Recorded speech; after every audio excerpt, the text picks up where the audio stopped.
തിരുവനന്തപുരത്ത് 18-കാരനെ കുത്തിക്കൊന്ന കേസിൽ 2 പേർ കൂടി പിടിയിൽ. വിഷ്ണു കിരൺ പ്രായപൂർത്തിയാവാത്ത മറ്റൊരാളെയുമാണ് കന്റോൺമെന്റ് പോലീസ് പിടികൂടിയത്. അലനെ കുത്തിയ പ്രതിക്കായുള്ള അന്വേഷണം തുടരുകയാണ്. സിജോ വി ജോൺ ചേർന്ന വിശദാംശങ്ങൾ നൽകാനായി. സിജോ, ആരൊക്കെയാണ് പിടിയിലായത്? ഈ പ്രധാന പ്രതിക്കായുള്ള അന്വേഷണം എങ്ങനെ നടക്കുന്നു? പോലീസ് എന്താണ് പറയുന്നത്? ഈ കുത്തിയ ആൾക്ക് വേണ്ടിയുള്ള അന്വേഷണം ഊർജിതമായി നടക്കുന്നു. അത് വൈകാതെ തന്നെ പിടികൂടുമെന്നാണ് അന്വേഷണ സംഘം വ്യക്തമാക്കുകയും ചെയ്തിരിക്കുന്നത്. അയാളെ കുറിച്ച് ഏകദേശം വിവരം അന്വേഷണ സംഘത്തിന് ലഭിക്കുകയും ചെയ്തിട്ടുണ്ട്.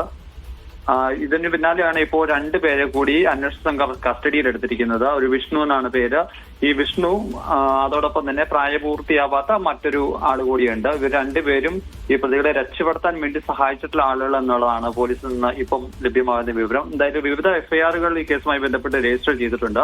ആദ്യം രജിസ്റ്റർ ചെയ്തിരുന്ന എഫ്ഐആറിൽ 5 പ്രതികളാണ് ഉണ്ടായിരുന്നത്. അതോടൊപ്പം തന്നെ ഇവരെ രക്ഷപ്പെടുത്താൻ ശ്രമിച്ചിട്ടുള്ള ആളുകളെയാണ് മറ്റു വിവിധ കേസുകളിൽ പ്രതി ചേർക്കപ്പെട്ടിരിക്കുന്നത്. എന്തായാലും ഈ സംഘത്തിലുള്ള ഈ അക്രമി സംഘത്തിലുള്ള കൂടുതൽ ആളുകളെ വൈകാതെ തന്നെ കണ്ടെത്താനുള്ള ശ്രമത്തിലാണ് പോലീസ്. പ്രധാന പ്രതിയെ പറ്റി എന്തെങ്കിലും സൂചന പോലീസിന് ലഭിച്ചിട്ടുണ്ടോ? ആ വ്യക്തിയെ കുറിച്ച് അന്വേഷണ സംഘത്തിന് വ്യക്തമായ സൂചന ലഭിച്ചിട്ടുണ്ട്. അയാളെ വൈകാതെ പിടികൂടുമ്പോൾ തന്നെയാണ് അന്വേഷണ സംഘം വ്യക്തമാക്കിയിരിക്കുന്നത്. ഇന്ന് രാവിലെ ഈ സംഘത്തിലുണ്ടായിരുന്ന 2 പേരെ അന്വേഷണ സംഘം അറസ്റ്റ് രേഖപ്പെടുത്തിയിരുന്നു. ഇന്നലെയാണ് അവരെ കസ്റ്റഡിയിലെടുത്തത്. അതിനുശേഷം അവരെ വിശദമായി ചോദ്യം ചെയ്തു. അവരിൽ നിന്നാണ് ഈ പ്രധാന പ്രതിയെ കുറിച്ച് ഉള്ള വിവരം ലഭിച്ചിരിക്കുന്നത്. എന്തായാലും വൈകാതെ തന്നെ ഇയാളെയും അറസ്റ്റ് ചെയ്യാൻ സാധിക്കുമെന്ന പ്രതീക്ഷയാണ് പോലീസിനുള്ളത്.